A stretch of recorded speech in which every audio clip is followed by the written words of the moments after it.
Great, thank you. We will go ahead and call to order the Thursday, October 21st, 2021 Traffic Safety Work Group. And they'll start off with the script for remotely conducted meetings.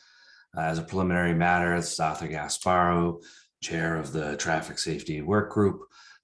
Permit me to confirm that all members and persons anticipated on the agenda and are present and can hear me. Members, when I call your name, please respond in the affirmative. Mr. Gardner? Here. Mr. Sylvia? Here. Mr. Arsenault? Here. Chief Pittman? And Chief Murphy? Here. And Mr. Rowland? I'm here. Thank you. And then staff, when I call your name, please respond in the affirmative. Ms. Mooney? Present. Mr. Beaugrand? Present. Thank you. And I don't believe we have anticipated speakers on the agenda. I'll move forward. Good morning. The open meeting of the Traffic Safety Work Group is being conducted remotely pursuant to Chapter 20 of the Acts of 2021. Ensuring public access does not ensure public participation unless such participation is required by law. This meeting will feature public comment. For this meeting, the Traffic Safety Work Group is convening by video conference via Zoom app as posted on the town's website, identifying how the public may join. The meeting will be aired at a later time on the Town of Nantucket YouTube channel. Please note this meeting is being recorded. All attendees are participating by video conference. Accordingly, please be aware other folks may be able to see you, and take care not to screen share your computer. Anything you broadcast may be captured by the recording.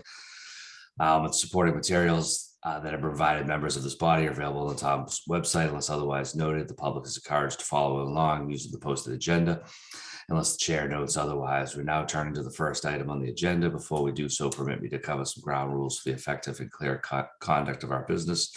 To ensure accurate meeting minutes, I will introduce each speaker on the agenda. After they conclude their remarks, I'll go down the line of members, inviting each by name to provide any comment, questions, or motions. Please hold until your name is called. Excuse me. Further, please remember to mute your phone or computer when you're not speaking. Please remember to speak clearly in a way that generates accurate minutes. For any response, please wait till I yield the floor to you and state your name before speaking. If members wish to engage in conversation with other members, please do so through the chair, taking care to identify yourself. Friends with public comment after members have spoken.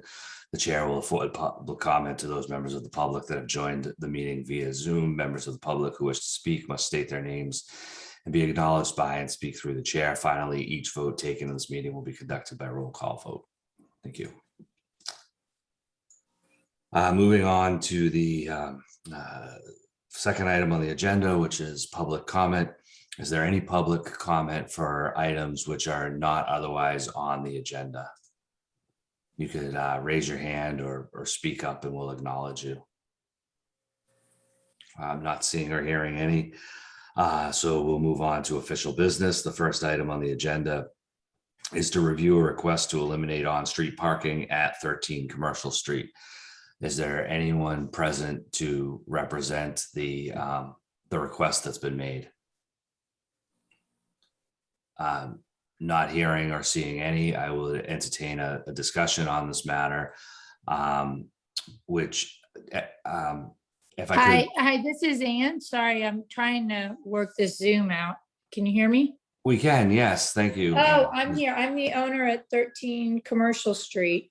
Okay. Thank you for attending. And would you like to describe the request that you've submitted, which we do have in our packet, which I believe came from Mr. Simpson? Yes, thank you. So my full name is Ann DeRousseau, and the request we're making is for a sole spot in front of our house. So first of all, let me back up and say that we actually own the land the street is on. So that makes this a little bit unique. We own all the way to the sidewalk across the street. And we purchased the property and have now experienced what it's like to have a two-way cobblestone street in a busy area like Commercial Wharf. And before I ever get to the fact of what it does to the house, I just want to address this just as a citizen in Nantucket, that I think that it's dangerous. Too many times I've seen pedestrians, bikers in dangerous situations, my own children, because cars have to go up on the sidewalk because it becomes a very narrow single road right there because of cars that are parked in front of our house. So I think it's a dangerous, congested area. It creates a bottleneck, and it's just a matter of time before someone gets hurt. Then with respect to my house, it's, you get cars that pull all the way up into our bushes. They're damaging the bushes. It's really hard to keep nice hardy bushes, which, I know we're putting in the park next door. So I think for beautification of the area in general, it's a consideration to remove that parking. And we certainly have committed to making the area better, and we want to, keep up nice landscaping there. It also leads to people who park, and, we only have 2 spots. We're in this commercial area, which is really busy, a lot of traffic. We only have 2 spots in our driveway, but people will park and stick out so that we lose one of our spots. So whether I have a cleaner coming or workmen or anything else going on, I only have these 2 spots, and we're a family with 4 children. So I respectfully request that you eliminate this spot. Finally, and I apologize, I didn't get a chance to look into it, but I was wondering whether in fact, even within the initial right-of-way paperwork, whether it anticipated from the original owner that granted the right-of-way that there would be You wanna be parking, on or that. whether the right-of-way is limited to street uses. So I didn't get a chance to consult with an attorney and see what in fact is written in that paperwork or dig it up, but that's something else to consider. When this was initially anticipated, was it really anticipated there'd be use of parking when this right-of-way was given for this land that's owned by 13 Commercial Street? Thank you, Ms. Desaru. Did I say that correctly? De Russo, Dee Russo, thank you. anything close is fine. No, we want to get it right. And so I have to try to help facilitate the discussion. I put up the GIS first, and then this is just a Google Earth image of the area for the benefit of the discussion. You stated the ownership to the other side of the road, but we are aware that there is a lot of layers of easements and other rights that go through this area. And so our understanding, or my understanding, is that the town actually has control and rights in this area. You mentioned having not consulted with an attorney on this, but I believe that we have the town real estate specialist in attendance here, and I would like to defer to Mr. Beaugrand if I could, just to briefly give an opinion as to the control of this area. Thank you, Art. My name is Ken Beaugrand, the real estate specialist for the town.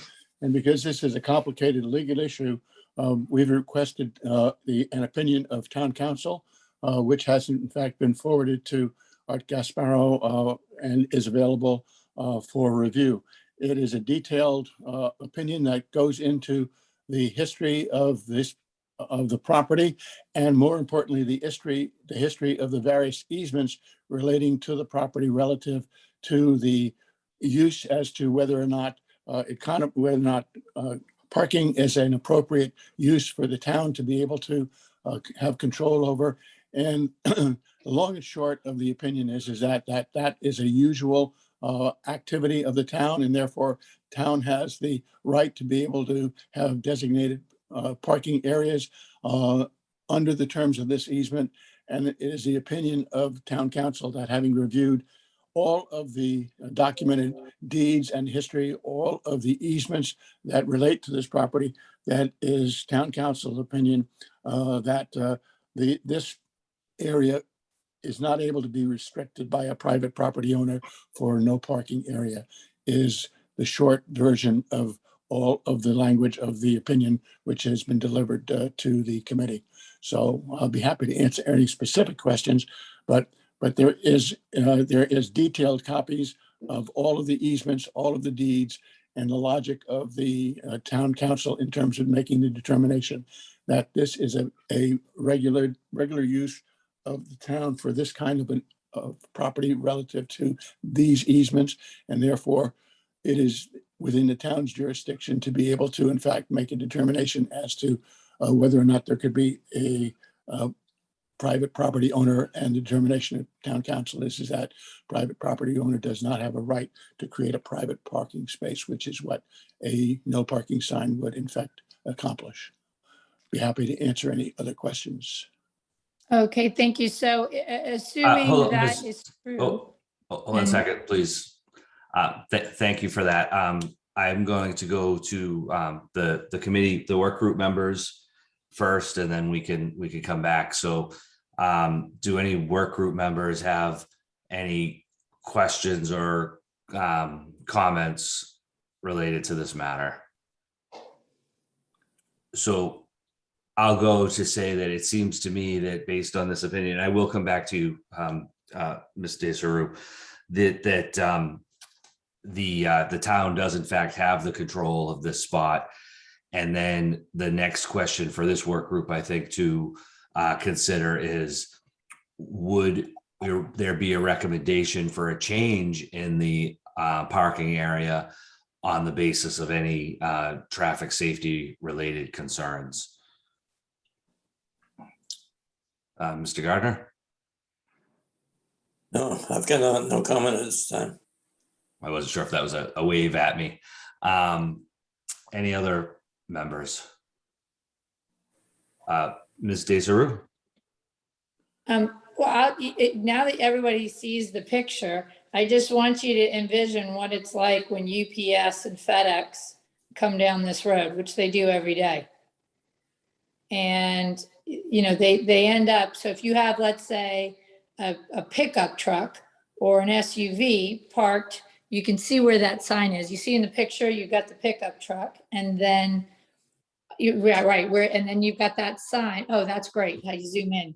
So you see those bushes, everybody tries to get as close as they can into the bushes, and then they open their car doors, so that hits the bushes. So the beautification part of this is it's really difficult for me to keep nice bushes, which is nice for the town because everybody sees this with these cars. And then if you look at these big white arrows, that's not even, keep going out into the middle of the street to get the size of a pickup truck.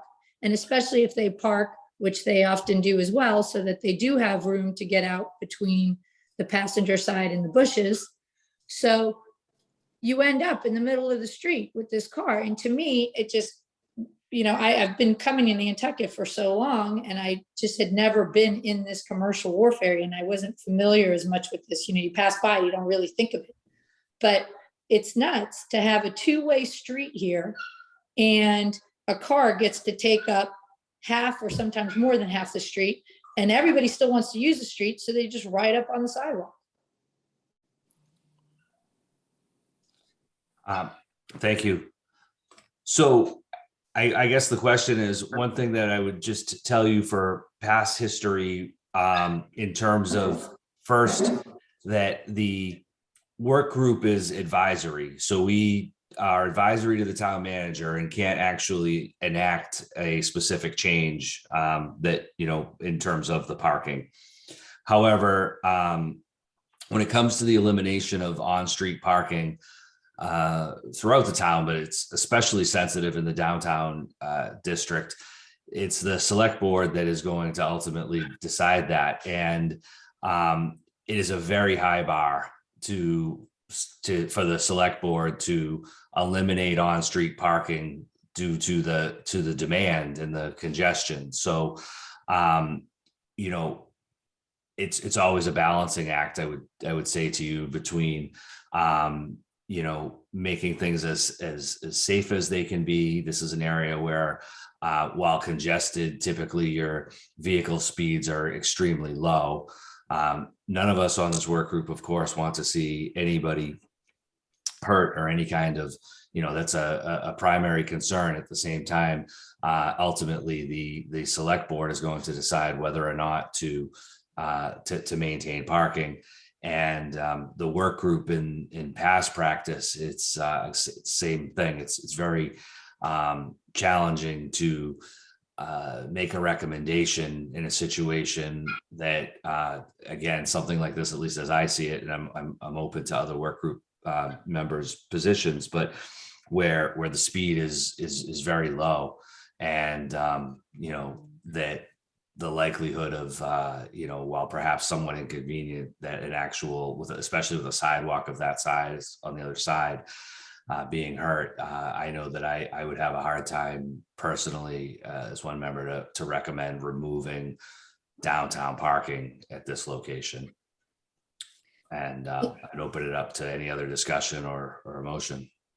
Thank you. If Ms. I Huff. may make one additional comment, Yes. I appreciate the balancing act. And I just want to note that there's all the parking in front of Harborview Cottages. Across the street is an entire parking lot. The valet parking is just around the corner.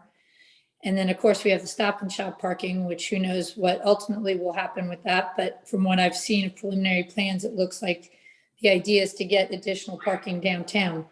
I don't know of many areas where it is normal to ride up on a sidewalk to pass a street.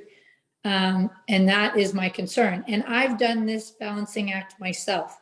Understand that by making this request, I'm eliminating parking in front of my house. I'm a permit holder. I find the parking spots for my own home, obviously, they're the most valuable to my house because they're right in front of it. But because of the danger that it poses for me to put cars out there, I would rather forego those spots and have only my little tiny driveway and have guests park at valet parking than I would to pose this condition for the neighborhood. Understood. Mr. Arsenault?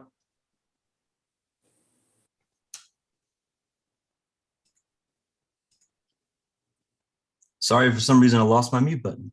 I know that typically when a homeowner submits for a special permit within the historic district for a driveway or modification, there's an option of having a board of selectmen decision on whether or not a parking spot can, there's a petition to have it removed or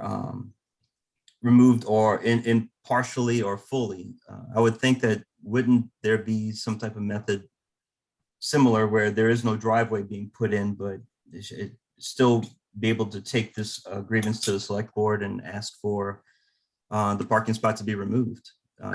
Is this the proper venue for it, or would it be through the special permitting process? Art, may I answer that? Yes, please.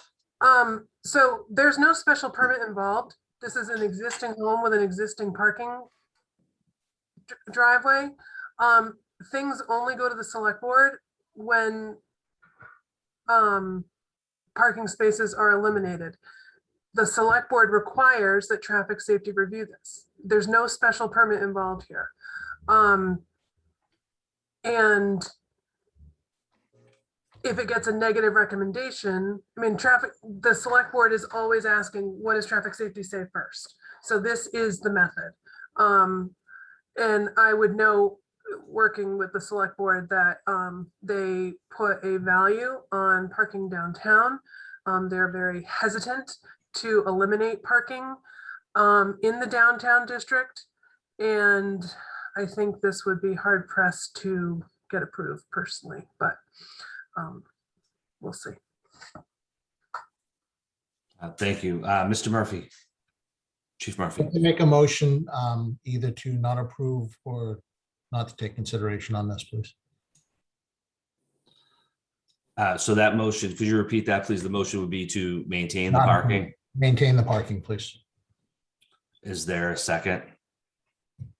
Motion's been made and seconded. Is there any further discussion on the matter? Yes, Mr. Gardner? yeah, this street, I notice I travel the street quite a bit going down the docks. And the people park along that hedge all the time. When they do, this street is two ways. So when you got traffic coming one way or the other, people have to sit one way at one end or the other, waiting for the traffic to go all the time. It's always held up right there by that hedge. There's not two cars to pass in there when you've got cars parked along there. Thank you for that observation. That's my point. We have a two-way street and even you reduce it to one lane and that lane has to go over a sidewalk. Right. I just don't see how that's reasonable, which is why I'm willing to give up parking in front of my house. This is primarily my parking. I can keep a car there with a permit. Well, the other option would be to move the hedge. So I should lose my yard? It's not about the yard. So I should now give up my front yard and let people park a U-turn driveway into my house? I'm just putting out an option. But either way, there's a motion on the table. Mr. Pittman, Chief Pittman? Yeah, I agree, Art, everything you said about that space, and I'm familiar with that area quite a bit, and I don't support this losing any parking spaces down there. Actually, we've had some discussions down here at the police department about various parking issues, and that street was one of them that came up in the conversation, because as of September 30th, enforcement stops down there and it becomes essentially long-term parking for people going on the boat. And we had some discussion here about extending that core district, asking the select board to extend the core district to include Commercial Street to keep the parking moving, which that would change it to 1 hour spaces like it is down along New Wales Street, and not 2 hour spaces, and also wouldn't be allowed to use a residential parking permit to avoid the time parking down there. It's become, like I said, it's becoming a long-term parking location. If you go down there today and come back in 4 or 5 days, you'll see most of the same vehicles parked in the same spots. Thank you. Any further discussion from work group members? Hearing none, we'll take a roll call vote on the motion on the table. Mr. Gardner, how do you vote? Yes. Chief Pittman, Yes. Mr. Arsenault, Yes. Chief Murphy, Yes. Mr. Rowland, Yes. and the chair votes aye. So that carries unanimously that the parking there will be maintained. Ms. DeSaru, thank you for your time. We understand your concerns, and but the parking is, our recommendation is to keep the parking there. May I mention one more thing? Yes, Ms. Mooney. To the applicant, this does not preclude you from making a further request to the select board, but please note that the negative recommendation of the traffic safety will go along with any request to the select board, and they usually take that into consideration. Okay, thank you. Thank you. We're going to move on to item number 2, which is to revisit issues of on-street parking on Starbuck Road. And let me just see if I have a packet here to share real quick. And Art, we have Mike Byrne here for this item. Okay, thank you. I'm just going to get to that Art, do point. you need me for the rest of the agenda? No, thank you very much, Mr. Beaugrand. Okay, thanks.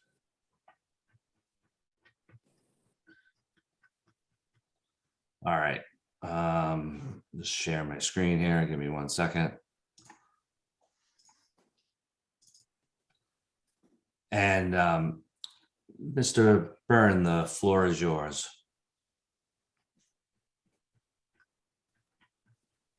You're muted.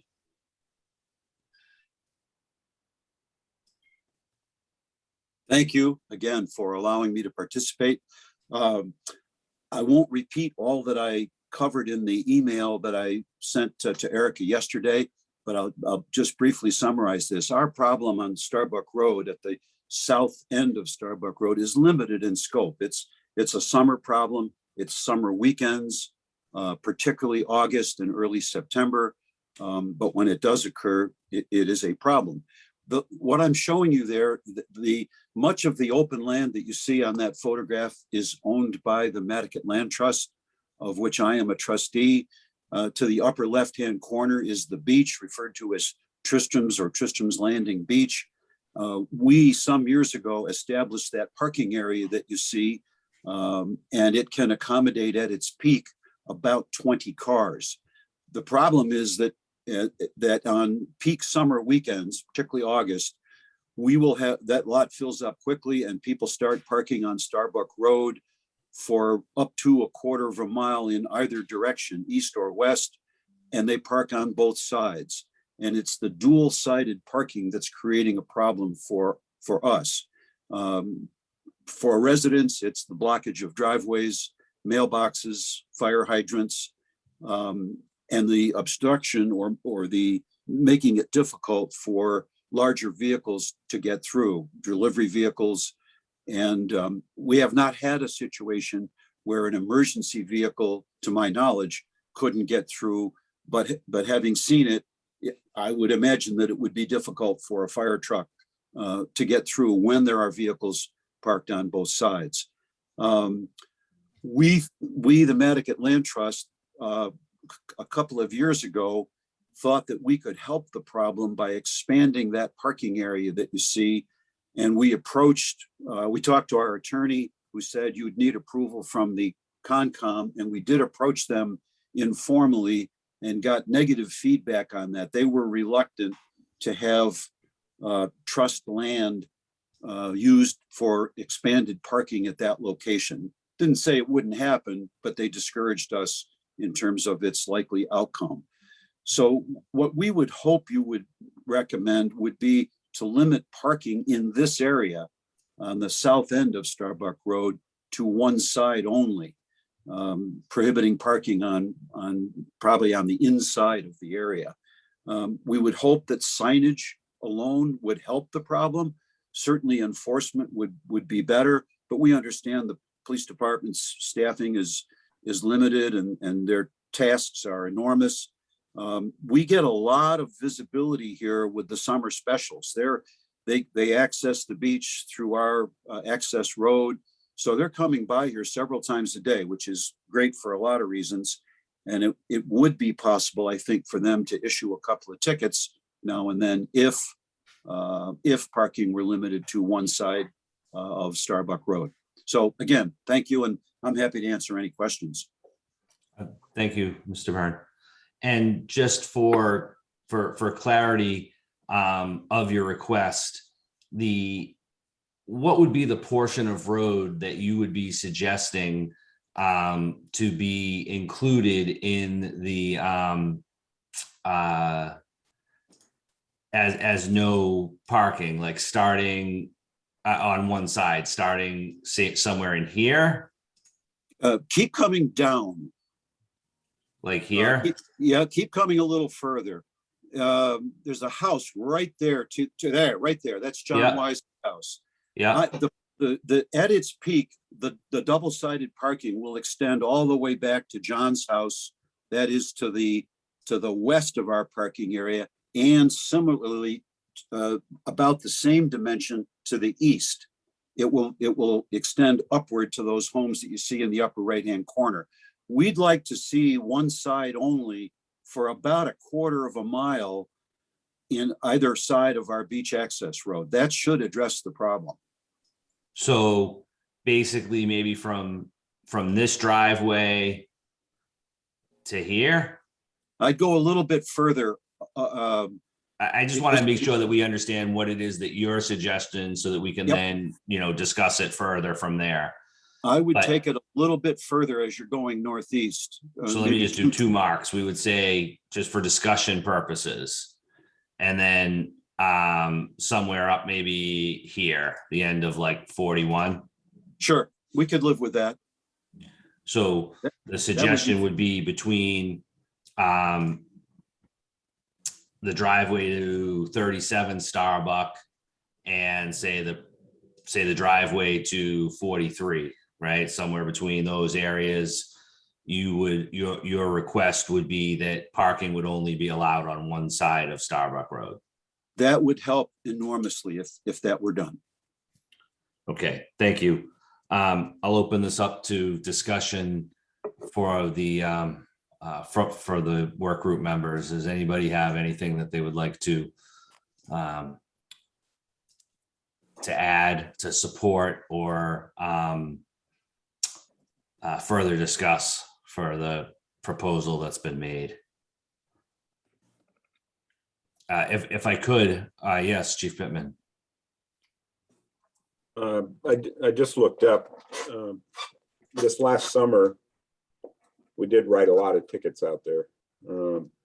There was, just in the month of July, there were 4 occasions where we were out there.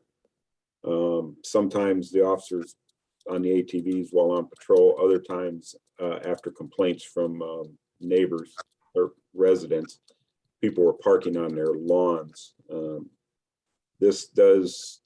It's all related to that beach parking is the problem.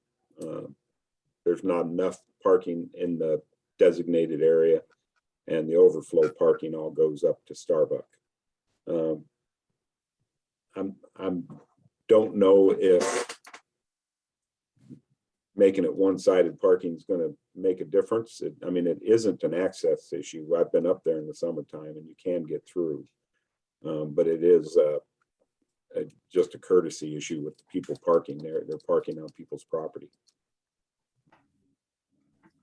So I guess thank you for that information. That you feel that this is wide enough for parking on both sides and emergency vehicle access through here? It's only wide enough because people are parking on the lawns. Like up in here, yeah. Yes. If they parked entirely on the road, it wouldn't be wide enough. Which I presume may happen sometimes. Chief Murphy, if I could, do you have any thoughts or particular concerns or on whether one side would benefit traffic safety in the area? Personally, I think it would. The problem comes, like Chief Pittman said, is that when you don't have that one car that parks completely off the road, now we're actually, putting a car onto a mowed field, which doesn't exactly excite me either with a fire safety kind of thing if it gets dry. But yeah, I think the access, even when it was checked, the last time we discussed this, probably wasn't at a peak time. And I think, those double cars parking is a concern if they don't provide the proper width. Thank you. If I could, Mr. Byrne, would you have or then I'll hear from you and then also open it up to work group members as to which side of the road parking would be restricted. Knowing the area well, would you have a suggestion?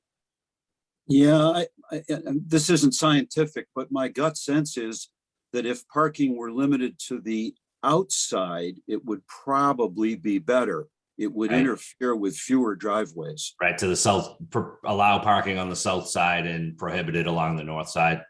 I think that would be the best approach. I would tend to agree looking at it, but I also just want to be sure to have that discussion.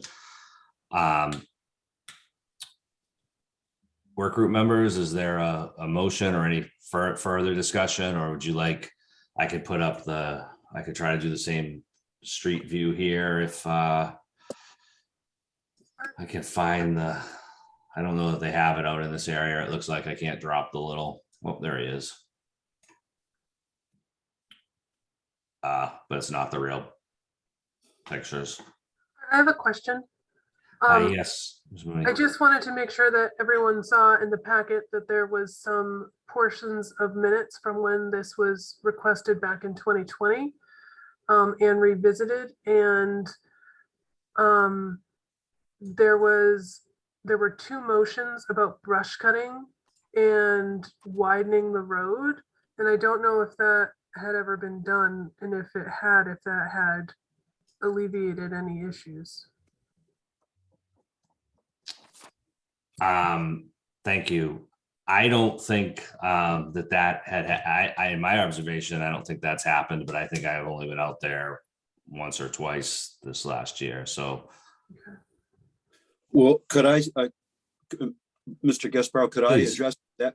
So much of that open land that you see in our drone photo is owned by the Mattocket Land Trust.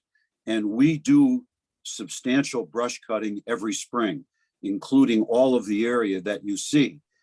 And while on one hand, that's nice and it accomplishes a lot of good things, on the other hand, it encourages people then to pull their cars, onto that open land. We had people in the upper right-hand corner that were parking this past summer, not parallel, but perpendicular to the road up on our land at the upper right-hand corner. I mean, they were everywhere up in there. So we're thinking about not brush cutting the area to the right of the parking area between Starbuck and the beach, because what people were doing was walking through there, taking a shortcut rather than walking down the beach access road. We do brush cut, we're going to continue, but we may modify it to some degree to try to inhibit this parking problem. thank you. Yeah, my comment was to the road widening. I didn't think that there'd been really any change in the track. If one last comment, the problem that our family had this summer is some knucklehead pulled up into our yard and drove right over our town water shutoff valve and snapped it. Unfortunately, when the new public water line was installed a few years ago, most of the shutoff valves are right at the edge of the dirt road. I mean, they should have been further in, but they aren't. So widening the road will cause a problem in terms of where those shutoff valves are located. Thank you for that information. Any further discussion or emotion, thoughts on this matter? Chief Pittman? Yeah, I hear what they're saying about the parking on the outside or the water side of the road. I was just looking through the complaints, and many of the complaints were people parking on, it looks like Mr. Wise's property. And I'm just wondering if we're going to fix that problem by encouraging the parking on that side of the road.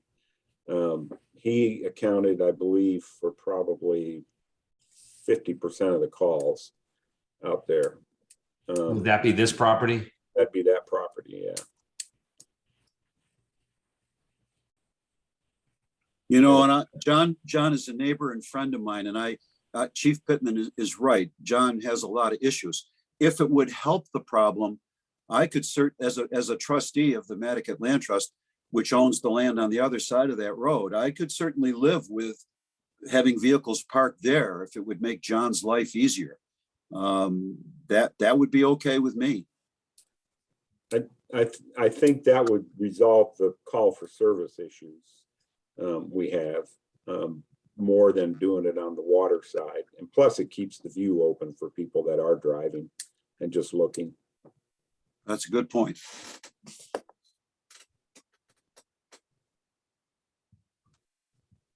And just to avoid another situation, if we start it here and it's on the other side of the road, then he can't get out of his driveway. It seems we would want to start at his property line here.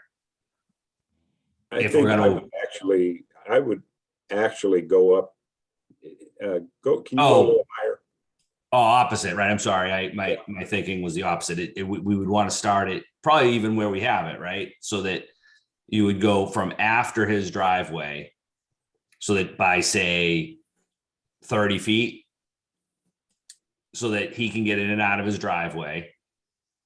And then, Well, he can get in and out of that driveway. I don't think that'll be a problem. all right, I think you should start it up around the bend here as the one parking on one side and go all the way up past this turn off to the parking lot. and when you say the curve, so start over at this driveway even? Where are you? Honestly, Art, if I may, I think you could probably start at Baltimore and just. Yeah.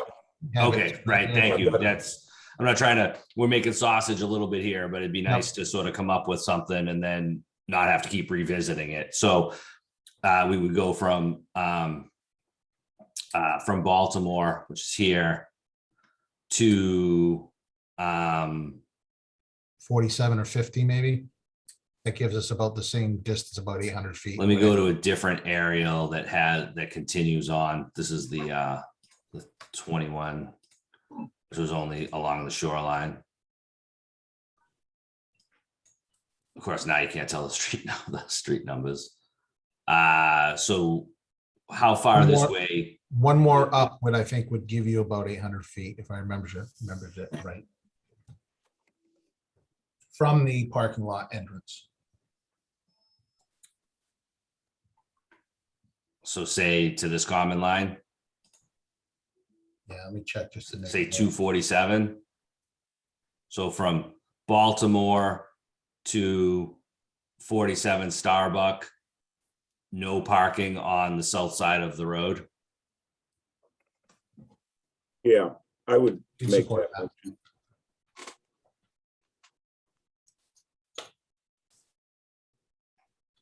Chief made the motion. You can put me as a second, Art.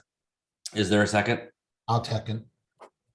So the motion's been made and seconded. Any further discussion on the matter? Hearing none. Mr. Gardner, how do you vote? Yes, Chief Pittman, Yes, Mr. Arsenault?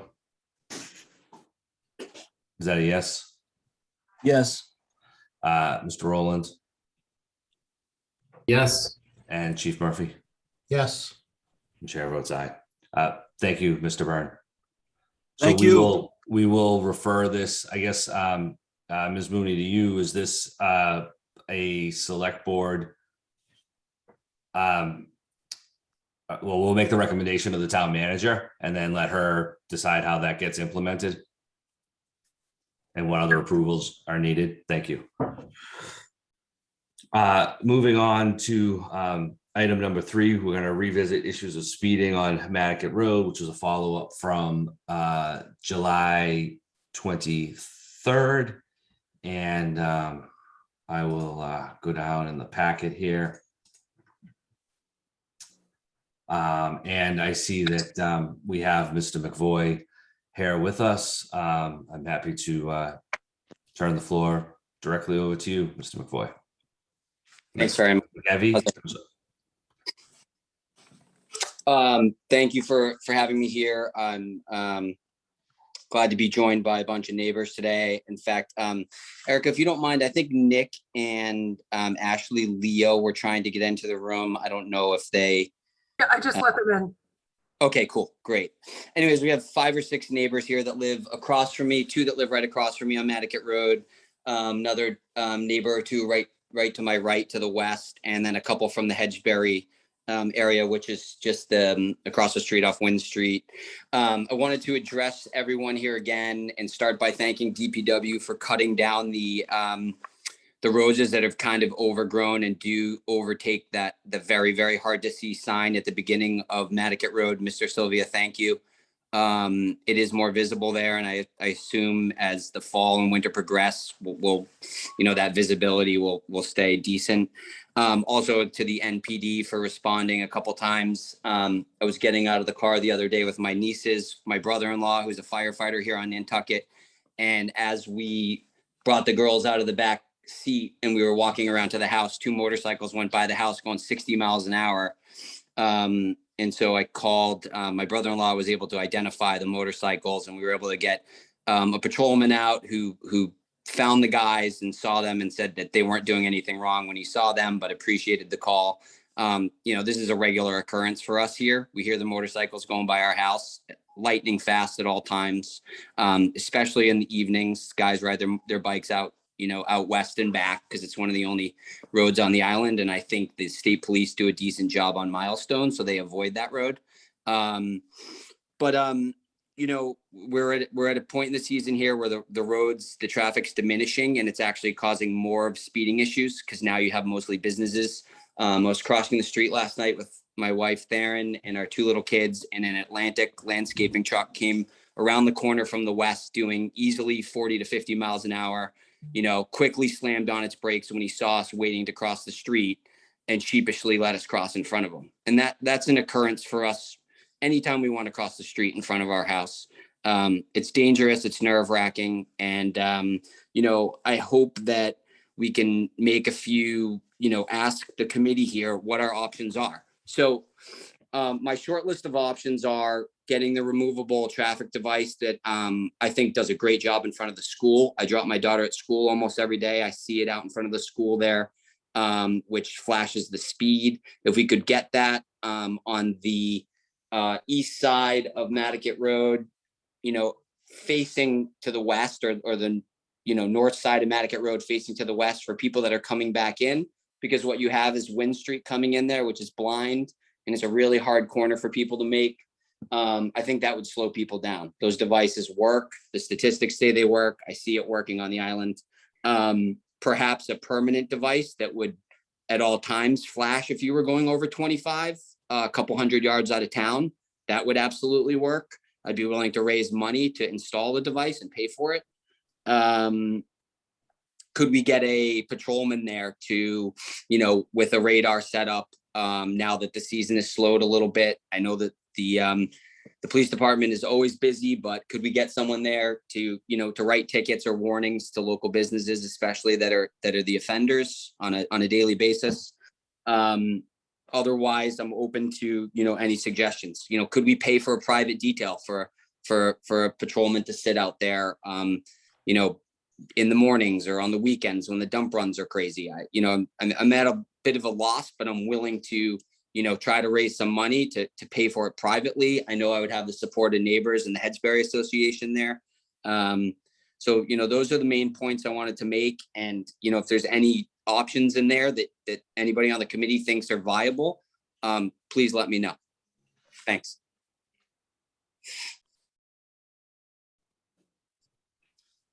Thank you.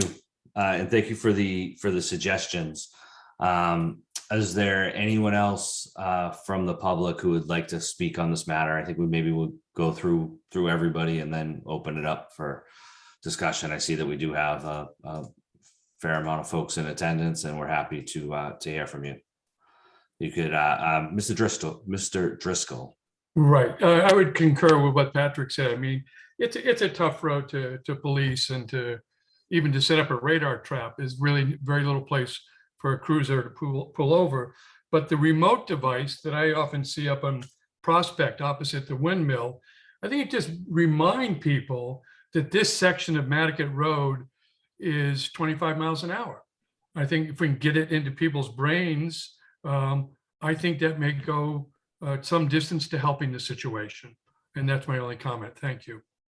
Thank you, Mr. Driscoll. Ms. Leo?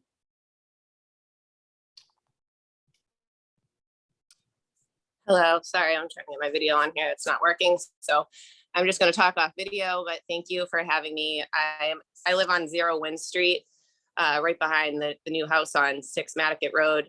And I am petrified to walk outside of onto Wind Street every day with my children.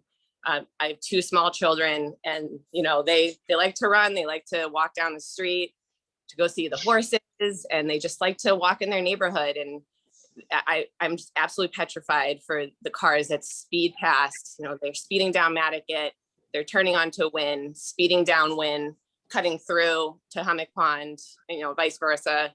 Probably a lot of people cut through for the brewery too. So, that's also a flag. People going fast, coming from the brewery. So it really, if we can get some speed bumps on Wynn Street, hopefully that will help alleviate or remind people to slow down, especially when they're coming onto Matticat. But definitely we need some speed bumps along that first stretch of Wynn coming from Matticat.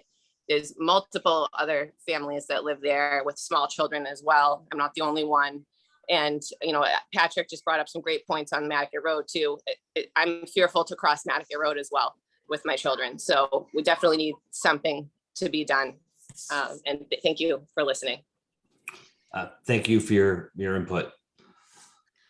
Arthur, Anybody- this is Justin Schaefer speaking. Justin. Can you, hi, sorry, I don't know how I was supposed to do this. That's okay. Go and ahead.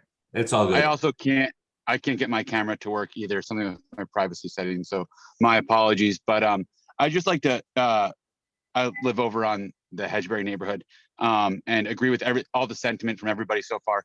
Particularly that, I grew up in Tom Nevers working at the Wisconsin Market in the summer. And this just reminds me a little bit of the, the 20 is Plenty campaign from back in, I don't know if that was late 90s, early 2000s, where the community kind of got fed up with people speeding in places where they, Milestone Road is 45, but once you get up the hill, you're in Sconset, it was 20 and people were still speeding. And it's the same thing really on Matticat. Well, Matticat Road is one thing. The very start is that's really town. And it's terrifying being a father of two young kids at the speeds that people go, primarily, I think, to get to the dump.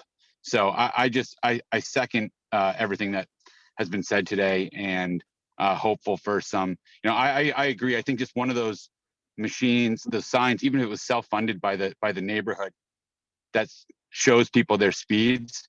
Nothing makes you check your speed than when it's flashing saying that you're going double the speed limit. So hopeful for some resolution here to just, continue making it a safer place for families and individuals. Thank you. Thank you. Ms. DeLeo? How you doing? This is Nicholas Leo from Zero Wynn Street as well. I just want to, basically second everything that everyone said. Matticat, it basically turns into a highway once they come off the stop signs there, or vice versa, coming the other direction. I agree. I think just, simple things to make people aware of their speeding, or, putting up signs to, slow down, or, children at play, anything that just kind of brings awareness to the situation. And then secondary on Wynn Street, that basically once people turn that corner, it almost turns into a highway over there as well. People trying to, cut through there. I think some speed bumps there, or possibly, doing some one-way analysis so that it's not designed as a cut through like it is, would go a long way. I mean, I can literally hear cars coming off of Matticat before you even see them. They just take that turn sometimes so fast and so loud that, you can just literally just shiver. Hopefully someone's not in the street. So I would just second what everybody else said, and hopefully there's some sort of resolution that can be worked out to help alleviate these problems. Thank you. Ms. Mooney, I see your hand up. Thank you. I just wanted to note that the paved section of Wynn Street is actually private. The town has no rights in that road. So I would assume that the abutters could get together with the Association of Hedgebury Lane and install speed bumps if they so choose. Thank you. That's very helpful. Anyone else? So I'll turn this over then to Mr. McDermott. I think my neighbor Don McDermott there. Yeah, thank you. Thank you. I wanted to just chime in that I agree with everything our neighbors have said. I live at 4 Matticat Road. Thank the committee very much for entertaining these requests. Only one further point. There is a real safety issue along this particular stretch of Matticat Road that stems from the fact that the bike path is right up next to the road. There is no space on this segment of Matticat Road between the bike path and the road. So you've got car traffic and you've got bikes and people walking up and down there. If there is an accident along here, it's going to have serious repercussions. So I would urge the committee to get on board with Patrick's recommendation of a device along here to at least make people aware of their speed. Thank you very much.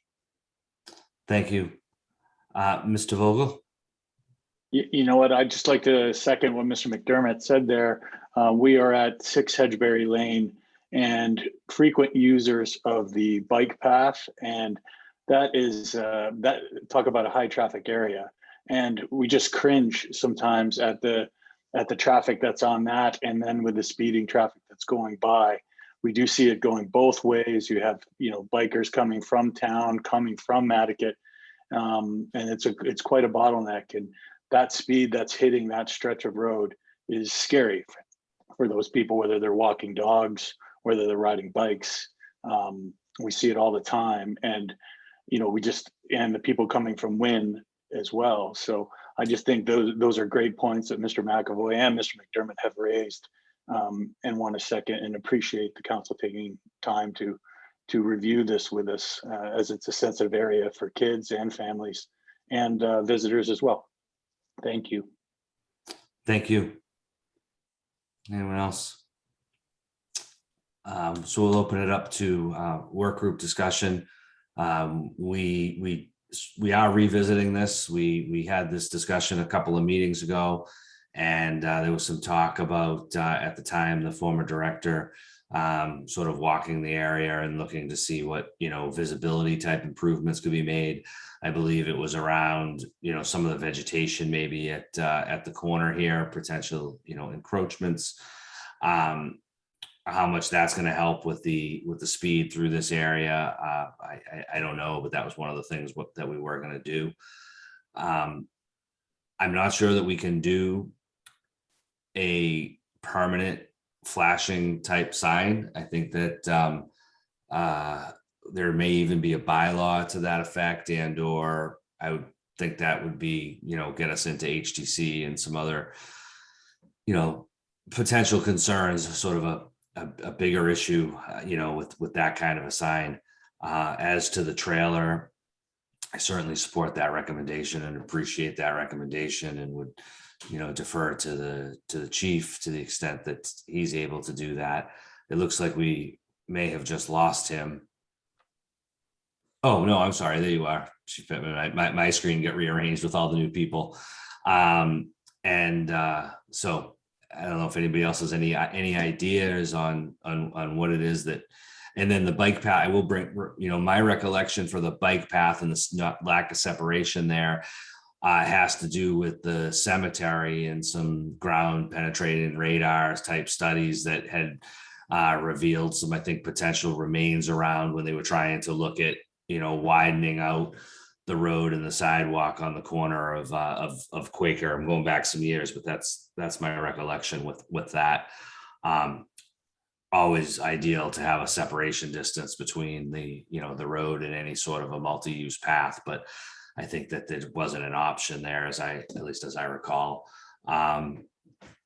Anybody else have anything or ideas or suggestions for what it is that we might be able to, how we might be able to help the neighbors in this situation?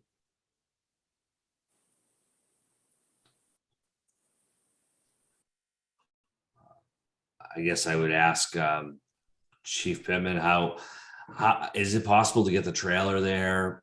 And is there a good spot to put it? I guess that's one of the things that I've noticed in that area is, and maybe the neighbors, maybe, let's have a discussion a little bit. If is there somewhere that knowing that area, probably, we all know it well, but better, where would the suggested trailer location be? For me, that's easy. It's facing west on Matticat Road, and that shoulder, there's a shoulder in between the bike path, the only, like where it does widen out a little bit, right? Right here. You pass, oh, sorry, let me see if I can pass Wynn Street and let's see. Yeah, you pass Wynn Street, you get to the end of Hedgeberry. So if you keep going west. So somewhere in this area?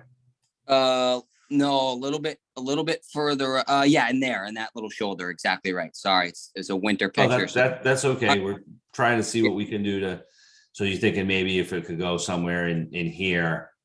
yeah, there's room in between there and Duke's Road, I think, to have it. Even if it sat a little bit on the bike path, especially this time of year, I don't think anybody would have a complaint about that. I mean, I would say in general, the speeding is worse coming from the west than it is from town, although you would be unbelievably surprised at how fast people can get going very quickly coming through that stop sign at Caton Circle, Thank you for that. And again, willing to, I don't know how it works, the process, the application to do it, what it takes to get the thing there, but we're willing to, help in any way.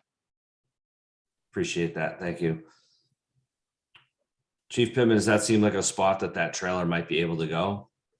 We'd have to go out and look at it. I just, I recall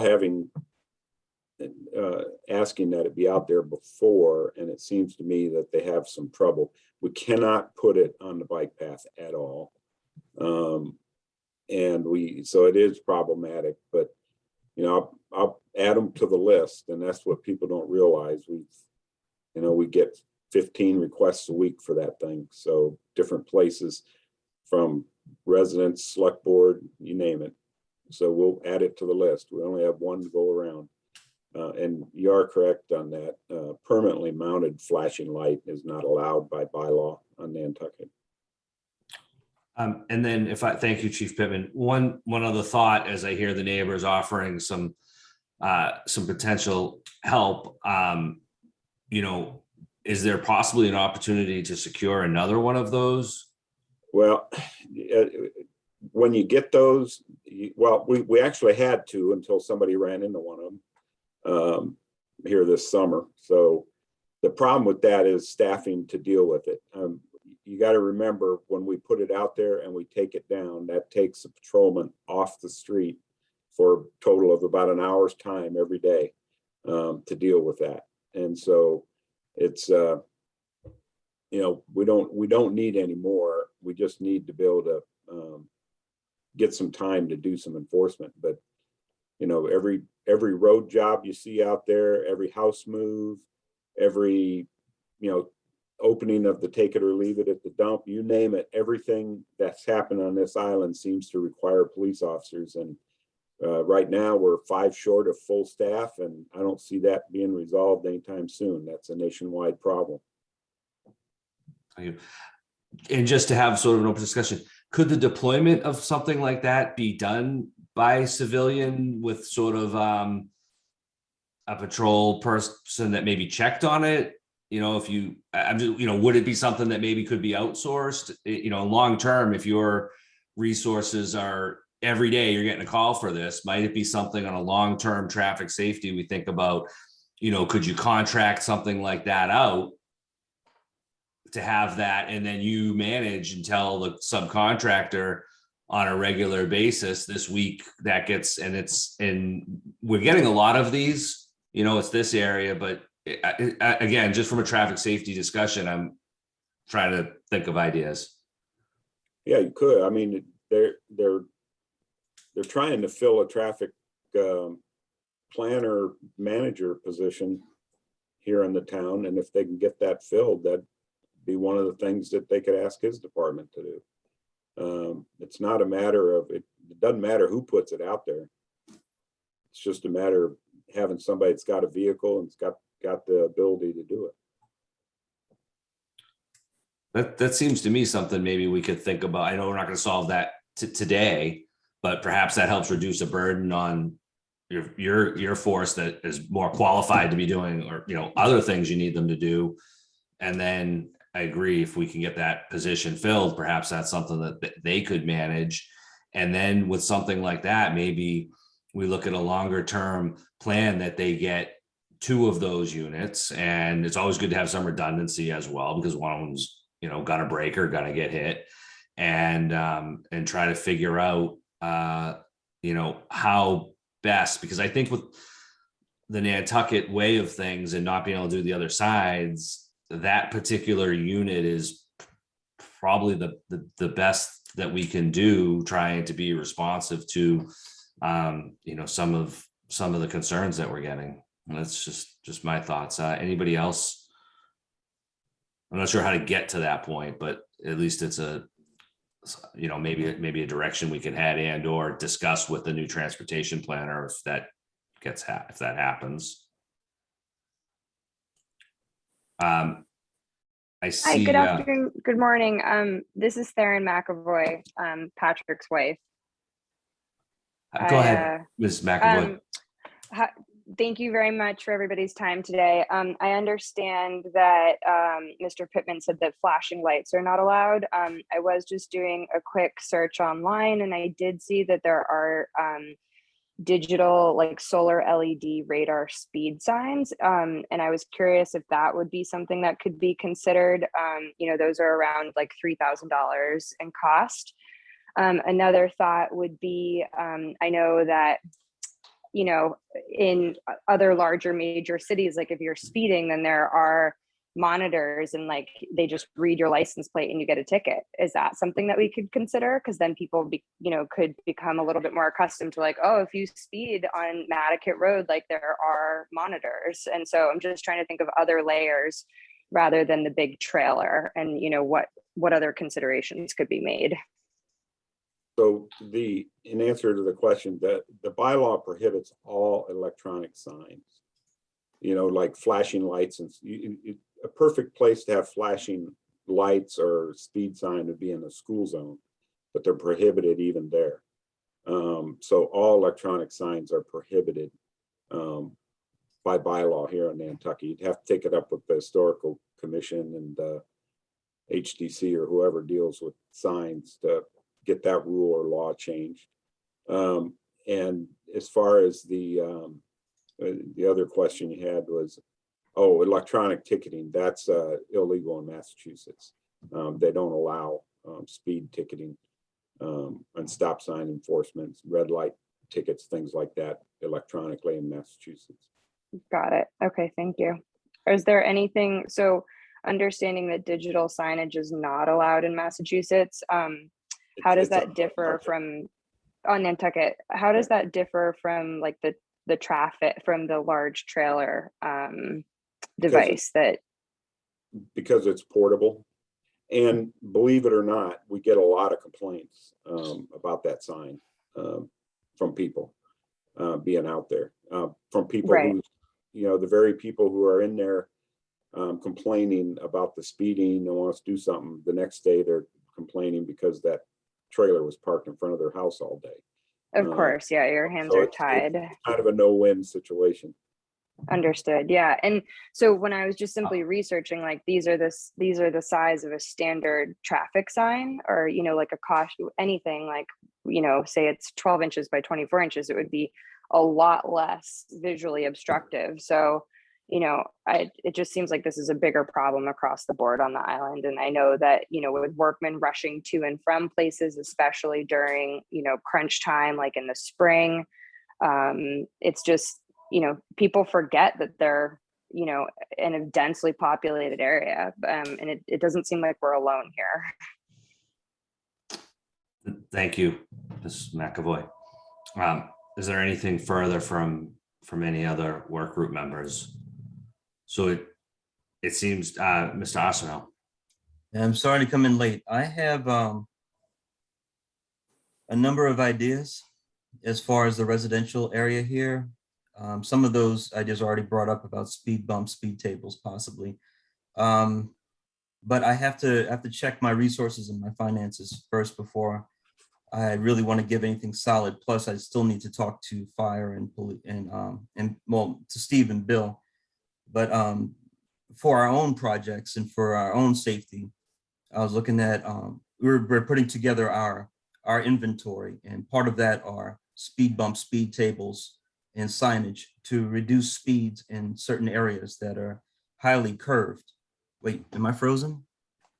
No, you're good. Okay. Go ahead. And so that are highly curved for the protection of our landscapers when we're doing mowing and such. I'll have to take a look and have that discussion, but I can envision or see putting up or engineering a system of temporary speed tables, speed bumps to see how that would work. But I can't give a timeline for that or the arrangement just yet, because I have to talk to some of my consultants, and I would need definitely input from police and fire as to how that would affect their operation, how they see it as well. So I Thank think you. we can come up with a solution, but I can't promise anything right now. Thank you, Mr. Arsenault. I Arshia, don't think jump in there we real could. quick Go ahead, Ms. on Mooney. that comment. Usually any recommendation for speed tables or speed bumps are done through a specific method of traffic calming devices that requires a transportation planner, which we don't have at the moment. Also on an area such as that where it is a main truck route, they're usually looked down upon. Okay, thanks, Erica. I didn't mean to speak out of turn, but just brainstorming. Mr. Chair. Appreciate that. Thank you. Mr. Murphy, I don't know, you had your hand up, but I don't know if that addressed it. I just wanted to say, just for the record and the people who are in attendance, any speed table or speed bump on this section of Matticat Road, I would be against. Thank you. So it seems like we're going to try to look at what we can do for getting the trailer somewhere out here, maybe between 13 and 5 Hedgeberry, somewhere in this stretch, and perhaps with that input and the officer can look at that and find out if there's a spot that's suitable, and Chief Pittman can sort of have it on a standing item on the list as it's available.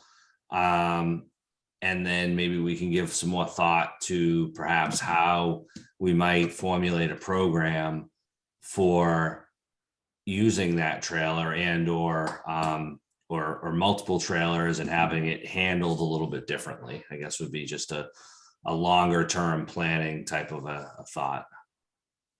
So if there's Mr. nothing Gaspar, just 2 more seconds. Go ahead, Mr. McAvoy. Thanks very much. So, understanding what Chief Murphy said, the blocks that are used out in front of the Boys and Girls Club there, would that even be, this is a question, and I have one more follow-up and I'd love to hear his answer, but would he even be against something like that? Everybody knows what those are, right? Like a rumble strip. Yeah, the rumble strip, exactly. Something like that, one on the outside, 50 yards before Wynn Street and one maybe, before it or something.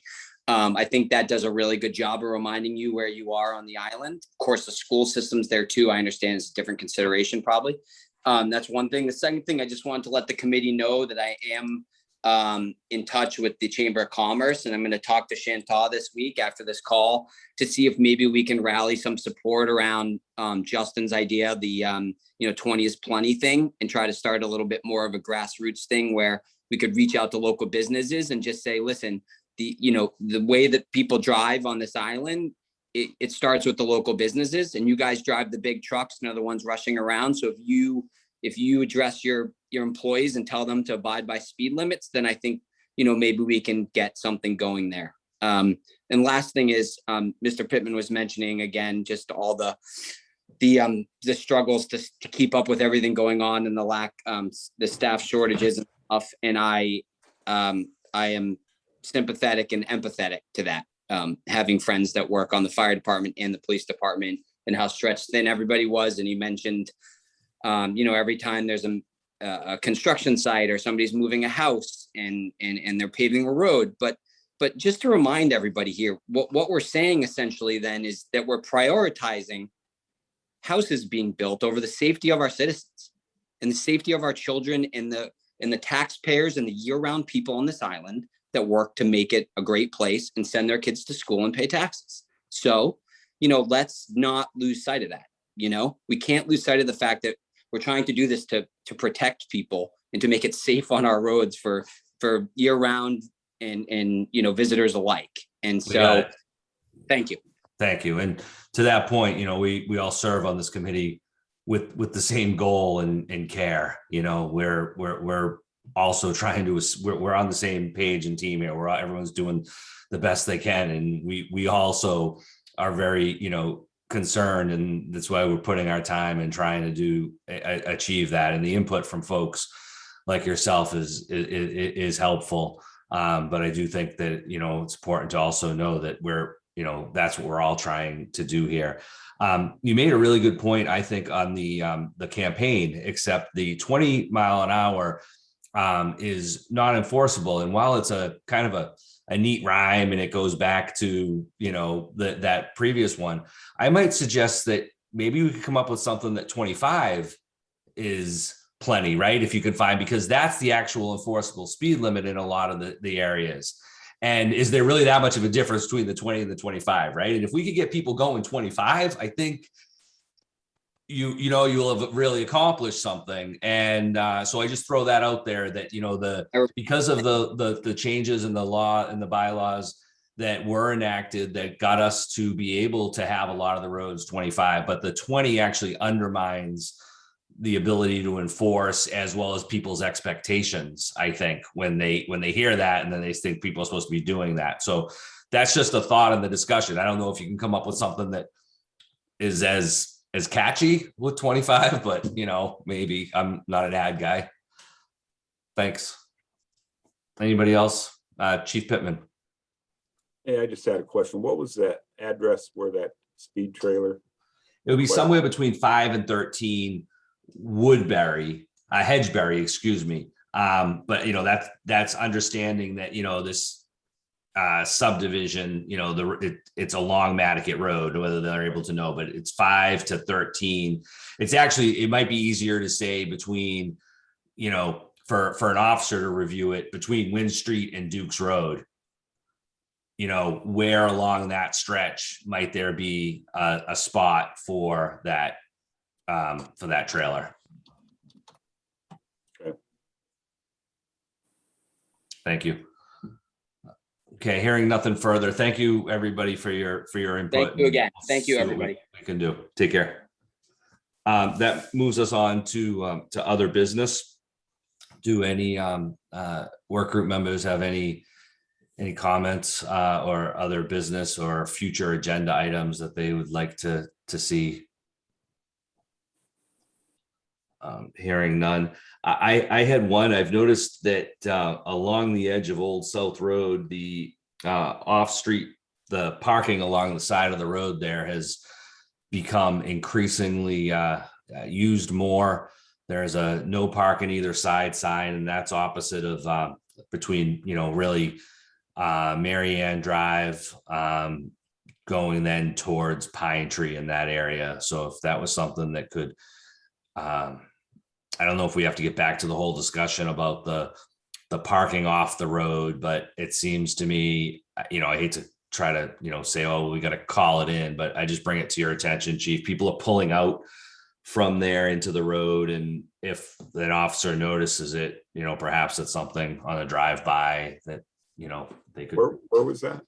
So it's on the south side of Old South Road, opposite of, generally speaking, say Mary Ann Drive or the new dentist office. All along there's an area, there's a no parking either side sign, but there's a lot of off street. And I have a feeling that it might be perceived, and I know we've had this discussion over the years of their tires out on the road, but they're still well within the road layout. There's no doubt that Old South Road is, there's no potential that area is private property, and people pulling out there, and it's just a spot I wanted to bring to your attention. It's happening on First Way as well, again, just by the interschool. What do they call that? That interschool roadway that goes in Cow Pond Lane. Elementary school. We had just installed no parking either side signs about 2 years ago, and people are back to parking right there again. Just FYI.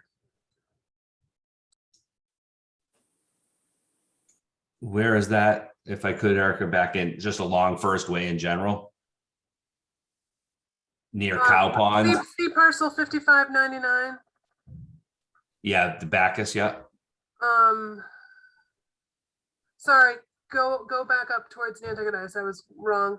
Right between Cow Pond and right up to the cross school. Road I here. don't know what it's called there. 55917 is the lot where it kind of goes up to, but people are Right. still parking right in front of there and right along this whole area Okay. with the signage in place. Does that, do you understand that, Eric? Or is that clear, Chief? Or thank you. Okay, thank you. Does anybody else have anything further? Is there any questions, comments on the minutes of August 19th, 2021? Hearing none, we'll consider those adopted by unanimous consent. Is there a motion to adjourn? So moved. Motion's been made and seconded. Chief Pittman, how do you vote? Mr. Rowland? Mr. Aye. Arsenault?